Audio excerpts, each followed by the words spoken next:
America అధ్యక్షుడు Donald Trump ఆయన వైఖరి వల్ల, ఆయన మాట తీరు వల్ల, ఆయన అవలంబిస్తున్నటువంటి విధానాల వల్ల, అలాగే ముఖ్యంగా ఆయన తీసుకునేటువంటి నిర్ణయాల వల్ల చిక్కుల్లో పడుతూ వివాదాల్లో ఇరుక్కుంటూ ఉంటారు. ముఖ్యంగా వెనుజులాలో మాదక ద్రవ్యాల అక్రమ రవాణా జరుగుతుంది అనేటువంటి కారణాన్ని చూపించి అమెరికా సైన్యం వెనుజులా మీద మెరుపు దాడులు చేసి వెనుజులా అధ్యక్షుడిని కూడా నిర్బంధించిన విషయం అందరికీ తెలిసిందే. ఆ తరువాత మెక్సికోలో కూడా మాదక ద్రవ్యాల అక్రమ రవాణా జరుగుతుంది. ఈ అక్రమ రవాణాని మేము నిలువరించాలంటే మెక్సికో మీద దాడి చేయక తప్పదు అంటూ అగ్రరాజ్య అమెరికా అధ్యక్షుడైనటువంటి డొనాల్డ్ ట్రంప్ మెక్సికోను కూడా హెచ్చరించేటువంటి ప్రయత్నం చేసిన విషయం కూడా అందరికీ తెలిసిందే. అందులో భాగంగానే అమెరికా విమానయాన సంస్థలకు కూడా అక్కడ ఏవియేషన్ కొన్ని హెచ్చరికలు అయితే జారీ చేసింది. ఎందుకంటే దాడి చేసేందుకు డొనాల్డ్ ట్రంప్ ఒక వ్యూహరచన సిద్ధం చేశారు. ఆ వ్యూహరచన ప్రకారంగా వెళ్తున్నారు కాబట్టి అమెరికాకి చెందినటువంటి ఈ విమానయాన సంస్థలు ఏవైతే ఉన్నాయో వాటికి ఏవియేషన్ హెచ్చరికలు అయితే జారీ చేసింది అన్నట్లుగా కొన్ని వార్తలు వస్తున్నాయి.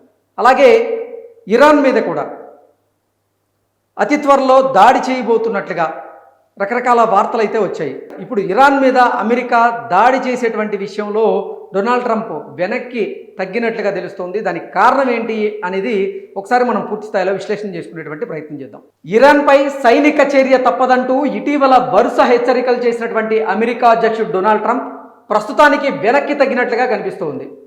ప్రభుత్వ వ్యతిరేక ఆందోళనలు చేపట్టినటువంటి నిరసనకారుల అణిచివేత విషయంలో టెహరాన్ మెత్తబడినట్లుగా కనిపిస్తోందని పేర్కొన్నటువంటి డొనాల్డ్ ట్రంప్ సమీప భవిష్యత్తులో ఆ దేశంపై దాడి చేయబోమని సంకేతాలు అయితే ఇచ్చారు.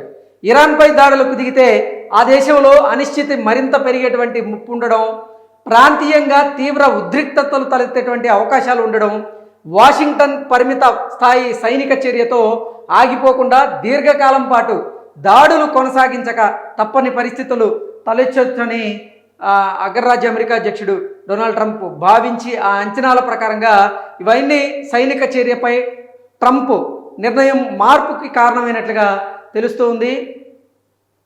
నిరసనకారులపై ఉక్కుపాదం మోపితే ఇరాన్ భారీ మూల్యం చెల్లించుకోవాల్సి వస్తుందని ట్రంప్ పదే పదే హెచ్చరించారు. 24 గంటల్లోనే టెహ్రాన్పై వాషింగ్టన్ సైనిక చర్యకు దిగడం ఖాయమని విశ్వసనీయ వర్గాలైతే బుధవారం రోజు వెల్లడించాయి.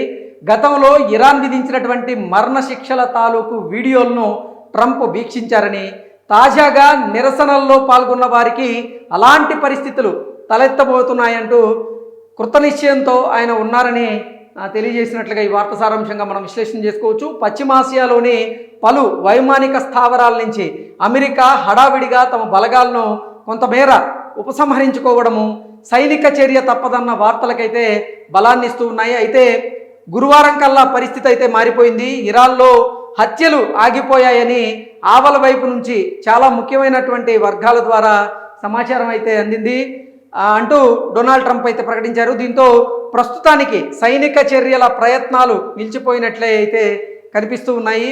ఒక్క రోజులో ట్రంప్ స్వరం మారడం చూసి అమెరికా సైనిక వర్గాలు కూడా ఆశ్చర్యపోయినట్లుగా తెలుస్తోంది. నిజానికి ఆ సమయానికి ఇరాన్లో నిరసనకారులపై హత్యాకాండ నిలిచిపోయినట్లుగా అమెరికా నిఘా వర్గాలేవి నివేదికలు అందించలేదన్నట్లుగా సమాచారం వస్తుంది.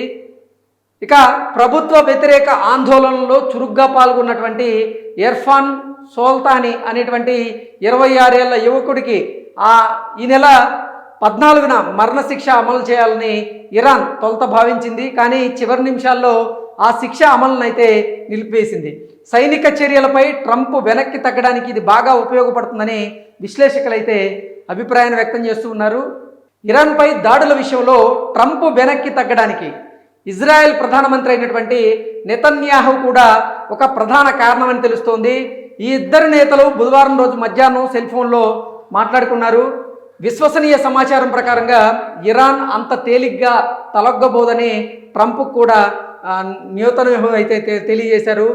దాడులు మొదలు పెడితే దీర్ఘకాలం పాటు కొనసాగాల్సి వస్తుందంటూ ఆయన చెప్పడం జరిగింది. ప్రస్తుతానికి తమ దేశ క్షిపణి రక్షణ వ్యవస్థల పరిస్థితి అంత బాగోలేదని ఆయన డొనాల్డ్ ట్రంప్కి అయితే నివేదించారు. ఈ పరిస్థితుల్లో ఇరాన్పై దాడులకు దిగపోవడమే మేలని హితవు పలికారు. గతంలో టెహ్రాన్పై సైనిక చర్యను కోరినటువంటి నెతన్యాహుయే ఇప్పుడు దాడులు వద్దని స్వయంగా చెప్పడం ట్రంప్ను పునరాలోచనలో పడేసినట్లుగా తెలుస్తూ ఉంది. గల్ఫ్లో అమెరికా మిత్ర దేశాలైనటువంటి సౌదీ అరేబియా, ఖతార్, ఒమాన్ వంటి దేశాలతో పాటుగా ఈజిప్ట్ కూడా సైనిక చర్యల నివారణకు ట్రంప్తో ముమ్మరంగా దౌత్య ప్రయత్నాలు చేసినట్లుగా ఈ వార్త సారాంశంగా విశ్లేషణ చేసుకోవచ్చు. ఇరాన్పై దాడులు ప్రాంతీయంగా యుద్ధ మేఘాలకు కారణమవుతాయని, దానివల్ల అంతర్జాతీయ ఆర్థిక వ్యవస్థ కుదుర్పులకు లోనవుతుందని ఆయన సూచించినట్లుగా తెలుస్తుంది. అయితే ఇరాన్లో నిరసనకారులపై హత్యాకాండను ఆపడమే తమ ప్రాథమిక లక్ష్యమని ఆయా దేశాల అధికారులతో డొనాల్డ్ ట్రంప్ అయితే తెలియజేశారు.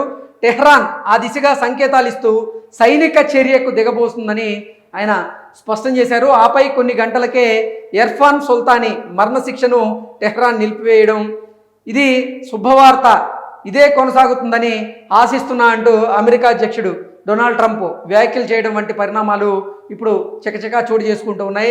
నిరసనకారుల మరణశిక్షలను నిలిపివేసేందుకు ఇరాన్కు ట్రంప్ కృతజ్ఞతలు తెలపడం ఇక్కడ గమనార్హం. నిజంగా చెప్పాలంటే ఇరాన్ మీద మేము దాడులు చేస్తాం అంటూ కూడా గతంలో ప్రకటించినటువంటి డొనాల్డ్ ట్రంప్ ఇప్పుడు తన మాటని వెనక్కి తీసుకున్నట్లు, అంటే ఆ మాట విషయంలో ఆయన తలొగ్గినట్లుగా దీని ప్రకారంగా మనం పూర్తి స్థాయిలో అయితే విశ్లేషణ చేసుకోవచ్చు. అయితే మెక్సికో మీద మాత్రం దాడి చేసేందుకు డొనాల్డ్ ట్రంప్ వ్యూహరచన సిద్ధం చేసినట్లుగా, అందులో భాగంగానే ఇప్పుడు అమెరికాకి సంబంధించినటువంటి విమానయాన సంస్థలకు చెందినటువంటి ఎయిర్లైన్స్ ఏవైతే ఉన్నాయో వాటికి అమెరికా ఏవియేషన్ ఫెడరేషన్ వారు హెచ్చరికలు జారీ చేసినట్లుగా, ముఖ్యంగా